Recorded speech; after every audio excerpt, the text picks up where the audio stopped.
অন্তর্বর্তীকালীন সরকার এই বিচার বিভাগকে পৃথকীকরণ করেছিল, কিন্তু বিএনপি এসে কী করলো, সেটাকেও বাতিল করে দিল। মানে এটা ইটস ভেরি আনফর্চুনেট। মানে আপনি এই ধরনের একটা প্রোগ্রেসিভ মুভকে আপনি বন্ধ করে দিয়ে আবার আপনি পিছনের দিকে হাঁটা শুরু করলেন। আবার সেখানে জাস্টিস মানিকের মতো আমরা বিচারক পাইতে যাচ্ছি, আবার ওবায়দুল হকের মতো আমরা বিচারক পাইতে যাচ্ছি। সুপ্রিম কোর্টের সচিবালয় অধ্যাদেশ, সুপ্রিম কোর্টের সচিবালয় অধ্যাদেশটাকেও আপনি বাতিল করে দিলেন।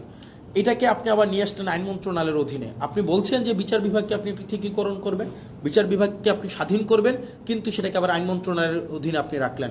এবং এই সরকার অন্তর্বর্তীকালীন সরকার যতগুলো ভালো কাজ করেছিল এবং যতগুলো কাজ ওয়াইডলি সেলিব্রেটেড হয়েছিল, তার মধ্যে কিন্তু এই সুপ্রিম কোর্টের সচিবালয়ের অধ্যাদেশটা অন্যতম। কারণ একটি বিচারক, খেয়াল করেন, একটা বিচারক যদি নির্মোহভাবে অবজেক্টিভভাবে তার বিচার কার্য পরিচালনা করতে চায়, তাকে আপনি অবশ্যই তাকে সুযোগ দিতে হবে।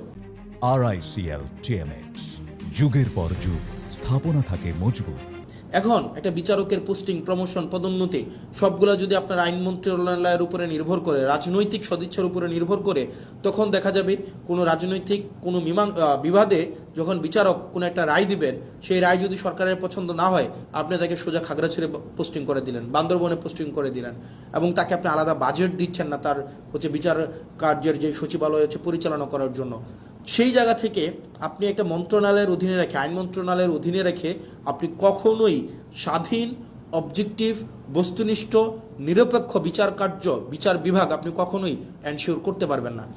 সেই জন্য অন্তর্বর্তীকালীন সরকার এই বিচার বিভাগকে পৃথকীকরণ করেছিল, বিচার বিভাগকে এম্পাওয়ার করেছিল, এবং বিচার বিভাগ যেন সে তার নিজস্ব সচিবালয়ের মধ্য দিয়ে তার কার্যক্রম পরিচালনা করতে পারে সেটার ব্যবস্থা নিয়েছিল। কিন্তু বিএনপি এসে কী করলো, সেটাকেও বাতিল করে দিল। মানে এটা ইটস ভেরি আনফর্চুনেট। মানে আপনি এই ধরনের একটা প্রোগ্রেসিভ মুভকে আপনি বন্ধ করে দিয়ে আবার আপনি পিছনের দিকে হাঁটা শুরু করলেন। বিচার বিভাগকে আবার আইন মন্ত্রণালয়ের অধীনে নিয়ে আসলেন, আইনমন্ত্রীর অধীনে নিয়ে আসলেন। আইনমন্ত্রীর ইচ্ছা, সদিচ্ছার উপরে পোস্টিং, প্রমোশন, পদোন্নতি সব কিছু নির্ভর করবে। আইনমন্ত্রী সংসদে দাঁড়িয়ে খুব সুন্দর করে বললেন যে উনার নাকি এই ধরনের ক্ষমতা নাই।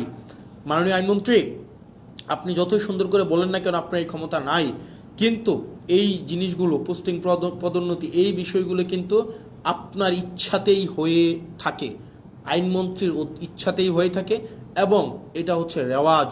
আপনারা আমাদেরকে রেওয়াজ এবং নিয়মের বারবার যেই ধরনের লিস্ট, বারবার যেই ধরনের আপনারা আমাদেরকে সবক দেন, এই সবকের সেটা অংশ।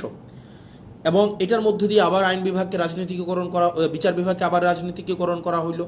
আবার সেখানে জাস্টিস মানিকের মতো আমরা বিচারক পাইতে যাচ্ছি, আবার ওবায়দুল হকের মতো আমরা বিচারক পাইতে যাচ্ছি, যেখানে আপনার রাজনৈতিক সদিচ্ছার উপরে বিচার কার্য পরিচালনা করা হবে।